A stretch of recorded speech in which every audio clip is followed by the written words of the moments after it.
चलिए आपको सीधे चंडीगढ़ लिए चलते। इस वक्त प्री बजट की बैठक के बाद सीएम मनोहर लाल संबोधित कर रहे हैं। बन रहे हैं हम लगातार बजट से पूर्व इतनी बैठकें कर रहे हैं, बजट को बनाने में मेहनत कर रहे हैं, सब विभाग हमारे लगे हुए हैं। और एक इतिहास ऐसा भी है कि हमारे पड़ोसी प्रदेश में बजट को पढ़ने का भी मुख्यमंत्री को अवसर नहीं मिलता और वो पिछले साल का बजट पढ़ना शुरू कर देते हैं। ये भी एक अपने आप इतिहास बना है।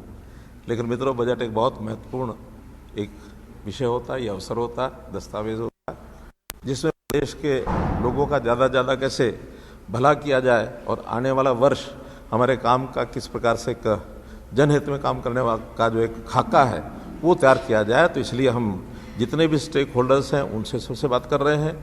2 दिन पहले मैंने मेंबर पार्लियामेंट्स को भी उनसे बातचीत की, बहुत अच्छे सुझाव उन्होंने भी दिए हैं।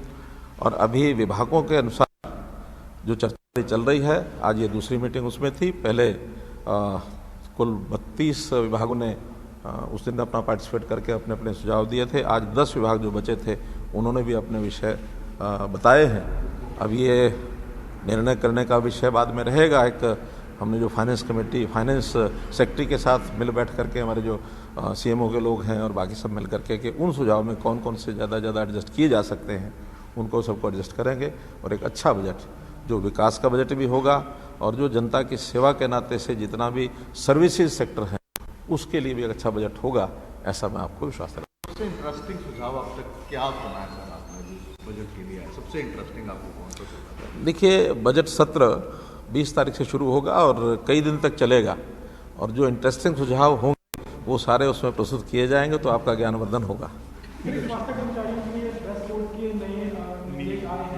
कि हर हॉस्पिटल में चाहे कर्मचारी हैं चाहे डॉक्टर्स हैं, सब ड्रेस कोड में रहें और ड्रेस कोड में बात इस तरह के कपड़े ना पहन के आए कि जो स्टाइलिश टाइप के कपड़े हों, तो उसके लिए क्या कहें, इससे क्या फायदा? हर विभाग अपने नए सिस्टम से जनता को जो अच्छा लगे और जनहित में भी हो और डिसिप्लिन भी आए, ऐसे बहुत प्रयोग हम पहले भी किए हैं, आगे भी करेंगे। और अगर इस प्रकार का हेल्थ डिपार्टमेंट में इस प्रकार का कोई विषय आगे बढ़ा है तो अच्छा है, सराहनीय है। सर, एचपीएससी ने नए जो 25 की भर्ती के लिए विज्ञापन भी जारी किया, एक भर्ती प्रक्रिया को पूरा भी किया है।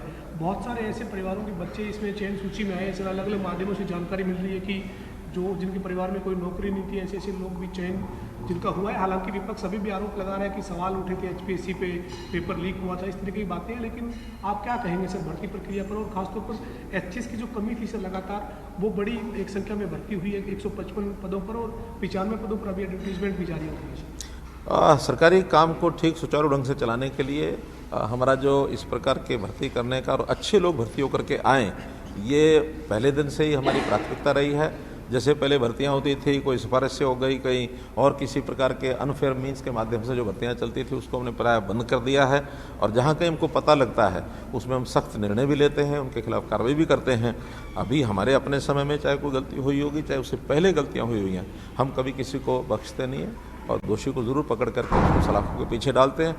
पिछले साल मात्र में लगभग 650 लोगों को हमने अरेस्ट किया था, जो इस प्रकार के नकल के केसेस में या कई प्रकार के हथकंडे करते हुए जो पकड़े गए थे। इसलिए अब फेयर भर्तियां जो होती हैं उस समय भी विपक्ष को तकलीफ हो जाती है कि फेयर भर्तियां भी क्यों हो रही हैं। तो इसलिए फेयर भर्ती के लिए सब कुछ करेंगे, हम अपनी ओर से भी करेंगे और मैं कहता हूँ विपक्ष भी कोई अच्छा सुझाव देगा उसको भी मानेंगे। हमारी जो भर्तियाँ होती हैं वो सरकारी कर्मचारी लगभग 30 से 35 साल तक प्रदेश की जनता की सेवा करता है, तो इसलिए अच्छे लोग आएंगे तो जनता को उसका लाभ होगा। सर, एक सोशल मीडिया पे